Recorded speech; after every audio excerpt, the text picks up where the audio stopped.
Ghostwater at Black Ribbon Creek.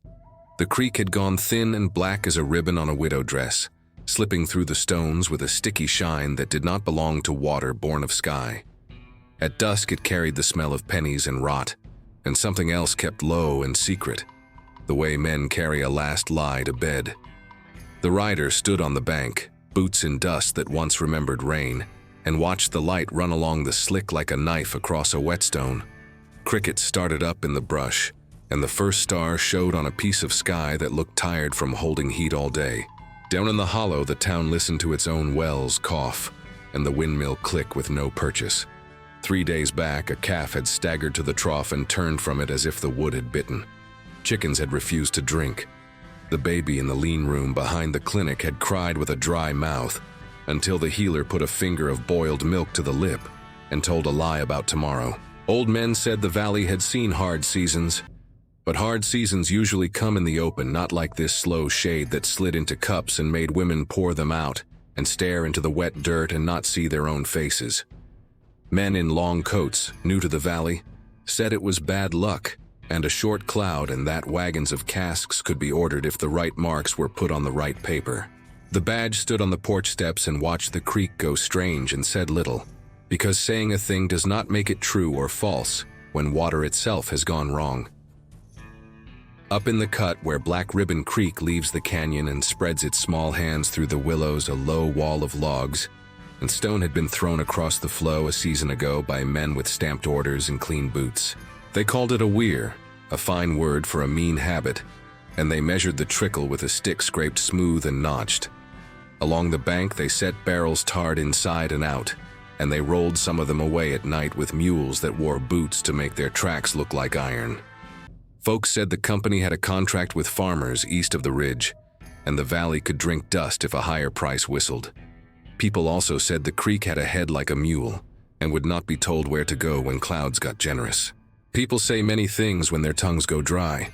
The rider had walked the line where willow roots hold the bank and had found prints that did not belong to those living on this side of the pass. He had cut one barrel open and found not rain, not melt, not creek, but a slick dark run that made the throat itch just to smell it. He had tilted the barrel and watched the creek take the gift and hate it.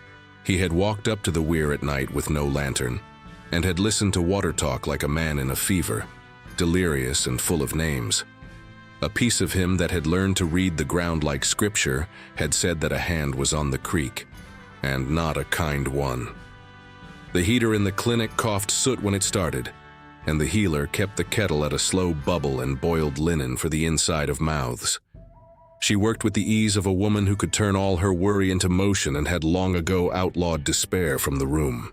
Between visits, she stood at the window and watched the square, and her eyes went to the same corners and rails and ropes where knots had been tied in other seasons.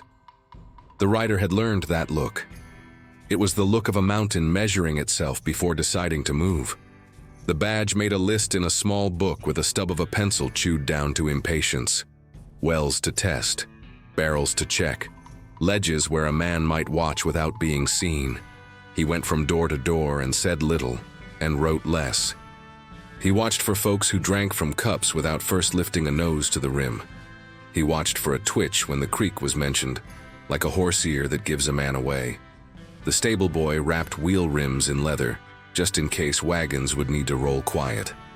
The blacksmith boiled sand and bark together, until the mix made a paste that could cover the old taste in a trough if it had to. The old tracker walked by the weir and did not step on the soft parts of the bank, because he meant to read the marks in the morning when cold made mud tell the truth. When dawn broke, the rider and the tracker lay on a shelf of rock above the weir. Mist lifted off the creek like spirits leaving a warm bed.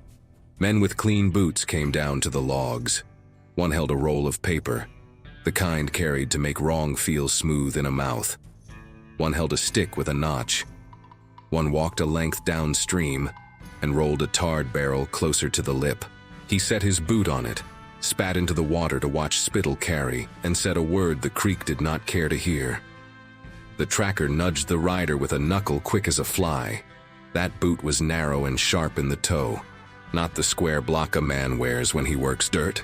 The coat was good wool. The hat had no grease ground into its band. City, company, hungry, thirsty for other folks' sweat.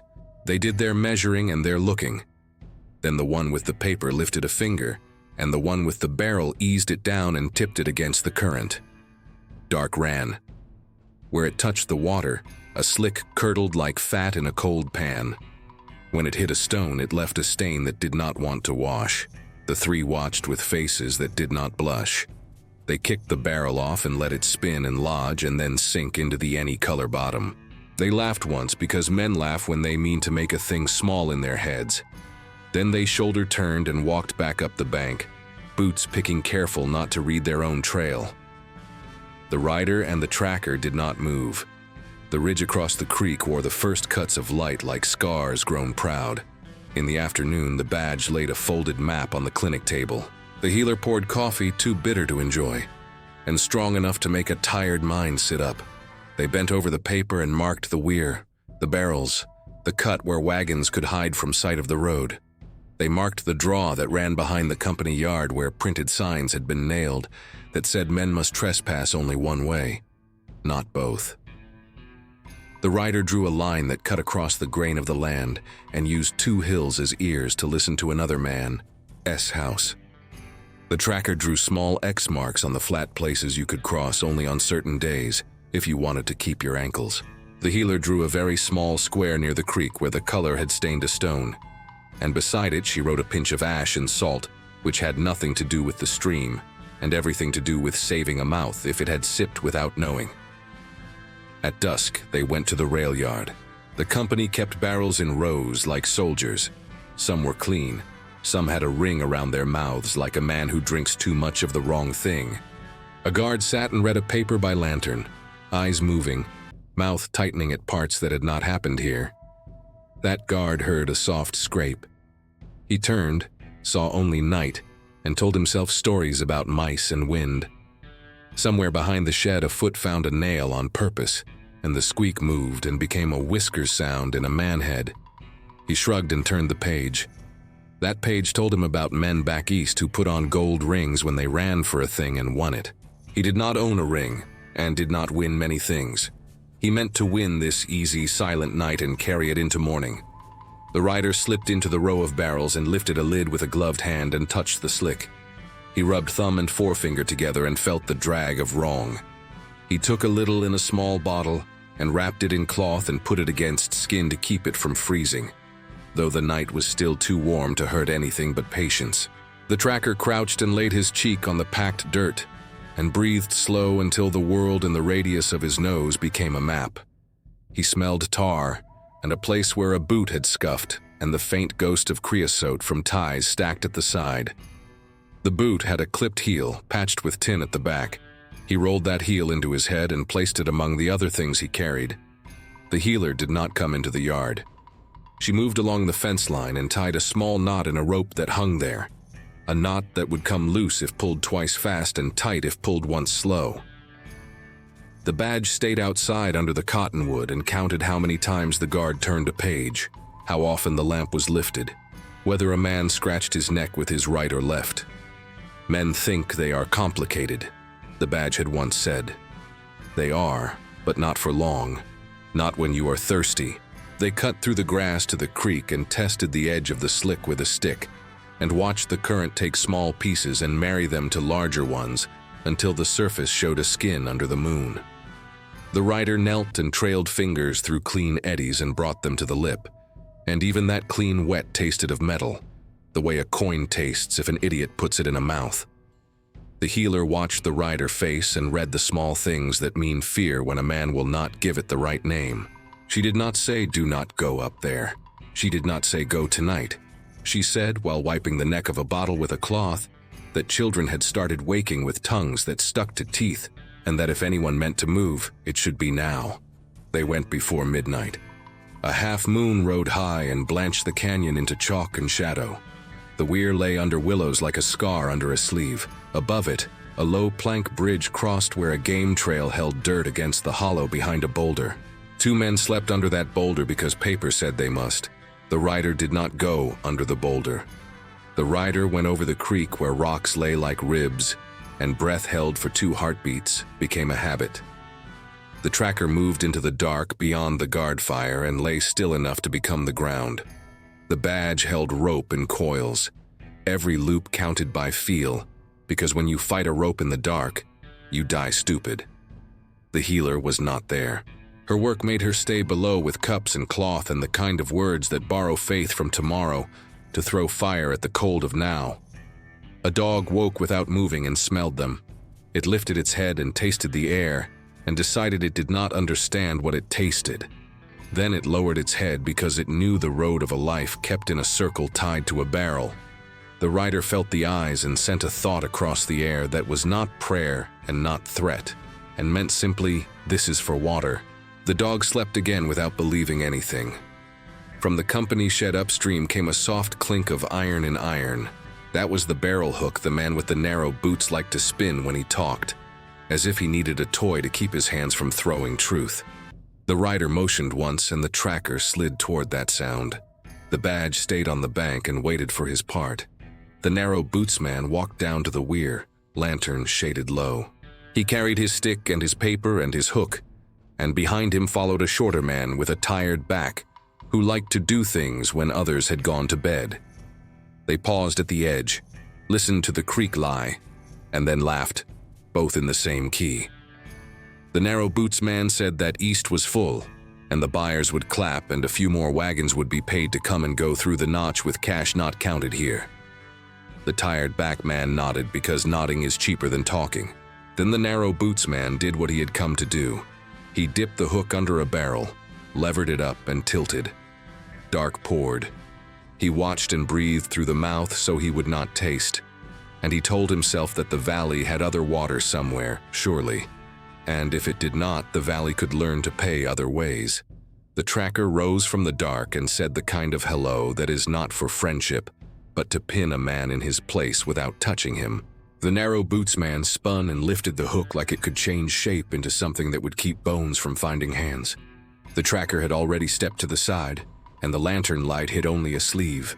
The badge stepped from the willows on the opposite bank, rope in hands, and the rope took air and then a wrist and then a shoulder and then a knee. The narrow boots man went down like a word swallowed wrong. The tired back man ran 2 steps and hit water, and then stopped running because the water smelled like what it had become. The rider did not step into the lantern light. He took the barrel and tipped it the other way, so the last of the slick ran back as best poison can be made to run back. And then he threw the barrel into a pile. He had hoped never to build a pile for burning in a place where wind would carry most of the truth away. The guard under the rock rolled and shouted, and the dog sat up and sang a low note that meant it had opinions. The tracker pulled the narrow boots man to shore by the rope and left him there with water at his heels and a night too big over his head. The badge pulled the tired back man up by the collar and set him on his knees and asked him whether he liked the taste of his own teeth. The man said no with the kind of frankness that turns enemies into people who might yet be useful. When more feet came from the shed, those feet found willows that had learned how to teach a person to sit down without explaining why. The rider had the hook, and he lifted a second barrel lid and found that it was full of the same dull dark. He tipped that too onto a tarp stretched over a shallow pit, where it lay shining like it thought it could climb back into the creek if it waited for a hand. A third and a fourth barrel came from the shade. The tracker dragged them with mule quiet, and each lid came off with a complaint that made the night feel different. The badge told the tired back man that he had a choice to grow a spine right now, or borrow another man is. And borrowing does not go well when the lender wears a rope like a belt. They burned the slick with dry brush pulled from under the piñons, where needles had collected. The fire took the poison and turned it into a smoke that held its own wrong truth, and the wind carried it downhill where it thinned against cotton and rock. The creek took a breath, hiccuped, and then ran a little truer where the slick had not soaked the stones. The rider watched the way the light walked on the water and learned very little and much. When morning came, the company yard held less. The paper in the narrow bootsman pocket said nothing, now that anyone wanted to read. The hook looked like a thing for hanging meat from a nail. The guard with the newspaper had not changed his chair, but his face had changed its story.